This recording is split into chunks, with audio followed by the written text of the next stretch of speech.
السلام عليكم يا جماعه، ان شاء الله تكونوا بخير. النهارده رجعت لكم فيديو تاني عن الابراج، وهكمل بسلسله تحدي الابراج. والنهارده هيكون الابراج الناريه ضد الابراج المائيه. الناس اللي مش عارفه، الابراج الناريه هي الحمل، القوس والاسد، والابراج المائيه هي العقرب، الحوت والسرطان. وعاوزاكم تقولوا في اخر الفيديو برايكم انتوا الشخصي اي برج اقوى وليه. لكن قبل ما ابدا اتاكدوا انتوا عاملين لايك وسبسكرايب على قناتي وفعلين الجرس، وخلينا نبدا. اول حاجه عاوزه اقولها ان كلنا عندنا خريطه فلكيه مكونين من كذا برج، والخريطه دي بتقولك انت عندك نسبه اي عنصر اكتر، هل هو المائي، هل هو الناري، هل هو الترابي، هل هو الهوائي. فممكن تكون انت مثلا برج حمل وعندك ابراج مائيه كتير، فهتلاقي ان الحاجات اللي هقولها عن الابراج المائيه بتمشي معاك اكتر من الحاجات اللي هقولها عن الابراج الناريه. عشان كده الناس اللي بتقولي لا بس انت اللي قلتي ده مش مطابق مع حياتي، انا بقولكوا ليه، عشان كلنا عندنا خريطه فلكيه ومش كل حاجه هتبقى 100% ليك انت. الا لو انت مثلا برج قوس وعندك كل خريطتك الفلكيه قوس، بالحاله دي بس كل حاجه ممكن تتقال عن القوس هتنطبق عليك. اول حاجه واهم حاجه عاوزه اقولها هو عاطفيا. الناس اكيد عارفه ان الابراج المائيه من اكتر الابراج العاطفيه، وده علشان الميه بتحكمهم، وزي الميه ما هي بتمشي في اي حته ومشاعرهم برضو كده في الحقيقه. برضو الابراج المائيه كلهم عاطفيين جدا، ولكن برضو في ابراج ناريه عاطفيه، بس كل واحد بيعبر عن حزنه بطريقه مختلفه. يعني الراجل الناريه لما بتكون حاسه بحاجات كتير في حياتها، غير ان هي بتعيط زي اي بني ادم طبيعي، بتتعصب. ازاي تعرف ان البرج الناري اللي معاك عاطفي؟ اعرف لو هو عصب كتير، بينفعل كتير، دي كلها بتدل على ان هو عاطفي، عشان دي الطريقه اللي بيعبر فيها البرج الناري عن مشاعره. اما الابراج المائيه بتعبر عن مشاعرها بالعياط. وبرضو وهتزعلوا مني وانا اسفه بس بالنكد، مش عشان انتوا ناس نكديه، مش شرط يعني، بس عشان انتوا بتحسوا دايما عندكم الاحساس ده ان محدش حاسس بيكم او محدش عارف يفهم عليكم، فعشان كده انتوا بتقعدوا فترة طويلة متضايقين وزعلانين وفي قوقعة معينة كده مع نفسكم. وهي دي عامة النكد. هو ايه النكد؟ لما انت بتقعد فترة طويلة متضايق ومش بتفك بسهولة. والابراج المائية مش بتفك بسهولة، على عكس الابراج النارية. الابراج النارية بتنفعل جدا وبتتعصب جدا وممكن تقول كلام جارح اكتر من الابراج المائية. بس لما الابراج المائية تتخانق مع حد بتضايقه اكتر، بتنتقم اكتر. اديكم مثال، مثلا لو انا كنت ماشيه في الشارع وجي حد وضربني مثلا، لو انا برج ناري اللي هعمله انا هرد الضربه دي ضربه تانية، يعني انا هردها له. بس لو انا برج مائي اللي هعمله ان انا هقعد، هتاثر اول حاجه، هتفاجئ، هتصدم، وهرجع ومش هعمل حاجه في الاول.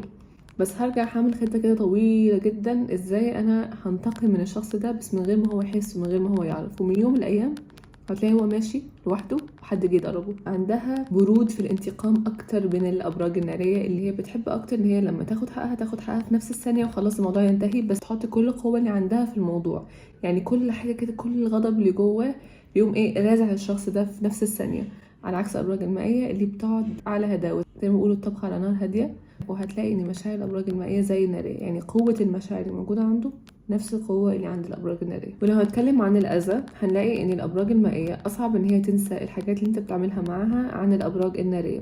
الأبراج النارية بتنسى عشان في ألف حاجة في دماغها، أما الأبراج المائية لو أنت أذيتها مش بتنسى. وخصوصا برج السرطان مثلا، برج السرطان معروف إن هو من أكتر الأبراج اللي ممكن تنتقم لما تكون متضايقة. أقرب برضه هنتكلم في العلاقات العاطفية، فهنلاقي إن الأبراج المائية معطاءة أكتر من النارية. إزاي؟ يعني مثلا لو أنت في علاقة عاطفية هتلاقي إن البرج الناري ده بيعمل لك كل حاجة انت عاوزها لما هو يكون عاوز او لما يكون على مزاجه شوية، وبيديك. يعني حرام الابراج النارية كريمة جدا، ولكن ممكن مثلا يقعد سنة يديك اكتر من 500 الف حاجة بعدين يختفي من حياتك. اما الابراج المائية مش كده، الابراج المائية بتاخد وقت عشان تدي، ولما بتدي.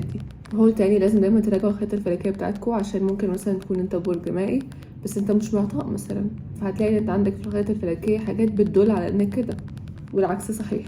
فالبرج الناري لما بيحب بيدي كل حاجة عنده مرة واحدة، بعدين النار تهدى بسرعة. أما الأبراج المائية مش كده، الأبراج المائية كل يوم تحب أكتر وأكتر وأكتر، بتبني العلاقة. والحتة دي بحسها زي الأبراج الترابية في النقطة دي. صح عاطفيين أكتر وصح متهورين أحيانا في الحب، ولكن مش زي الأبراج النارية أبدا. بيفكروا كتير جدا قبل ما يرتبطوا على فكرة، ولما بيحبوا حد بيقعدوا معاه 500 ألف سنة ما عندوش أي مشكلة. الأبراج المائية ممكن نقول عليها أوفى من الأبراج النارية، ولكن نقطة هي دي، إني لما البرج المائي يقرر إن هو ما يكلمكش مش هيكلمك في حياته. أما الأبراج النارية عندها جدعانة عن الأبراج المائية في الحتة دي. إني لو الأبراج النارية خلاص قطعت معاك كارت ومش عايزة تكلمك تاني، خلاص الموضوع انتهى، لو انت احتجت حاجة يوم من الأيام هتلاقي جنبك بيساعدك، عشان الأبراج النارية عندها حتة جدعانة كتير جدا، وخصوصا الأسد والحمل. مش قصدي إن القوس مش جدع، ولكن القوس عنده الحتة دي أقل شوية من الأسد والحمل. ولو هنتكلم عن قوة التفكير، هنلاقي إني صعب جدا تفهم على مخ أو دماغ برج مائي. هتلاقي إني أصعب إنك تفهم عليه عشان هو بيدعي الصراحة والوضوح، بس هو مش بيبقى واضح وصريح زي الأبراج النارية. الأبراج النارية للأسف عندها عيب إن هي كل حاجة بتحس فيها بيبان عليها فورا، وحتى ممكن إن هما ينفعلوا في نفس الثانية على حاجة في دماغهم عشان هما صريحين زيادة عن اللزوم. حتى لو هما مش صريحين شفهيا، هما صريحين إنهم مبيعرفوش يخبوا مشاعرهم، ما عندهمش النقطة دي. بالعكس هتلاقي كل حاجة واضحة وصريحة قدامك. الأبراج المائية مش كده. الأبراج المائية شاطرة جدا بالتلاعب على الشخص اللي قدامها عاطفيا، بيعرفوا امتى يدوا عاطفة، امتى يمسكوا العاطفة دي، امتى يبينوا، امتى ما يبينوش. فبالنقطة دي أنا شخصيا بشوف ان الأبراج المائية أشطر من الأبراج النارية. بس لو هنتكلم عن الشغل وهنتكلم عن الطاقة، فهنلاقي الأبراج النارية أكيد تفوز في النقطة دي، علشان الأبراج النارية عندها طاقة كبيرة جدا ومش بتنتهي. ولو عمرك قابلت برج ناري ما عندوش طاقة، هتلاقي المحيط بتاعه كده، خليه كده، عشان البرج الناري بيحب دايما يلاقي حد بيحفزه، بيحب دايما هو يتحرك ويمشي ويطلع ويخش ويعمل، مش بيحب الحياة النمطية أبدا. الأبراج المائية لا، عندهم حياة نمطية، وممكن يقعدوا 500 ألف بليون تريليون سنة في نفس المكان في نفس الحاجة، بيعملوا نفس الموضوع، مش زي الأبراج النارية اللي بتفضل إن هي تغير. النقطة دي بحس إن الأبراج النارية أقوى، عشان التغيير ضروري جدا ولازم في حياة الإنسان، عشان الإنسان اللي بيفضل في مكانه مش بيتطور ولا بيتحسن. بس لو هتكلم برضو فكريا، هنلاقي إن الأبراج المائية لما بيكونوا يكون عندهم مثلا فكرة عن حد، أو بيكونوا هم متأثرين من حد، صعب جدا إن أنت تغير تفكيره، طريقة تفكيره ورأيه. الأبراج النارية على قد ما بتنفعل ممكن تفكر بطريقة منطقية أكتر من الأبراج المائية، ممكن تتصدموا من الكلام ده. بس هديكم مثال. الأبراج المائية مثلا لما تكون متضايقة أو تكون متعصبة في الثانية، مشاعرها بتبقى طاغية عن أي حاجة تانية في جسمهم. يعني ممكن في ثانية المخ ده يبطل يشتغل، يوقف عشان القلب شغال. أما الأبراج النارية ممكن برضو يفكروا ويحسوا في قلبهم، بس في ثانية، ثانيتين، 500 ثانية يقولوا خلاص أنا فكرت وحسيت وكل الكلام ده، ايه الطريقة الصح ان اطلع فيها من اللي انا فيه ده، وبلاقي حل اسرع.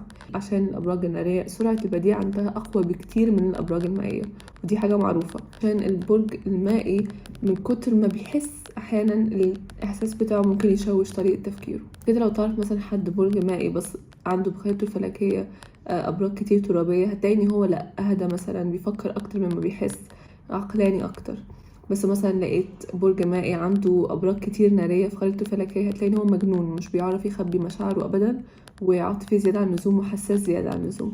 فكل ده حسب الخريطه الفلكيه بتاعت الشخص اللي انت معاه.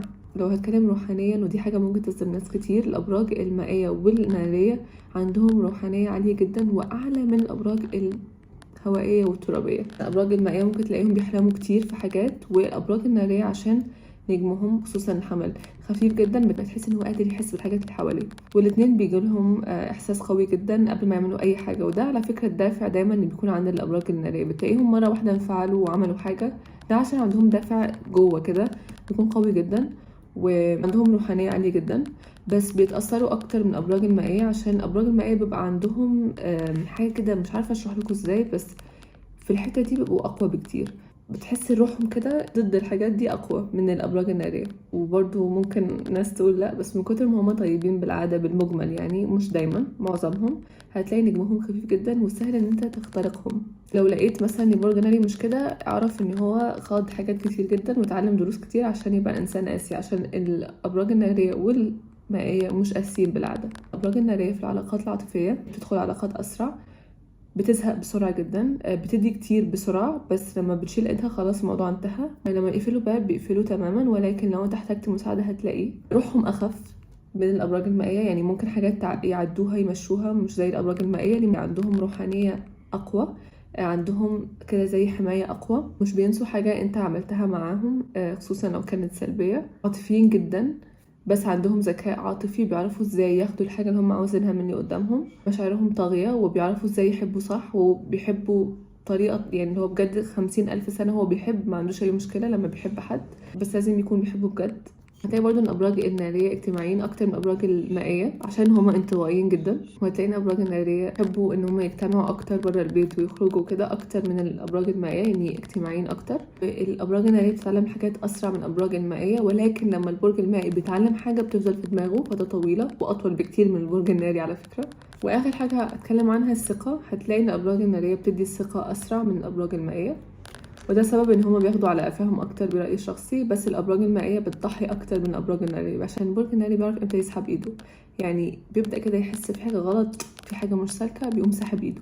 اما البرج المائي لما بيخش علاقه خلاص بيبقى يعني اللي هو رجله غرزه كده في العلاقه وداخله كده، وهو داخل ما بيعرفش يشيل رجله بسهوله. فانا بعد كل حاجه انا قلتها لكم دلوقتي عاوزاكم تقولوا لي انتوا برايكم الشخصي اي برج اقوى وليه، او اي عنصر اقوى وليه. بس بالنسبه للابراج المائيه بشوف السرطان اقوى برج مائي. انتوا رايكم ايه؟ اكتبوا تحت في التعليقات وقولوا لي ايه رايكم في الفيديو ده. لو عجبكم ما تنسوش تعملوا لايك وسبسكرايب على قناه وتفعلوا الجرس. هحط لكم هنا البلاي ليست اللي عملته عن الابراج. لو عندكم اي اقتراحات او حاجات عايزين تشوفوها اكتبوا تحت في التعليقات. وزي ما في كل فيديو ان شاء الله اشوفكم على خير. مع السلامه.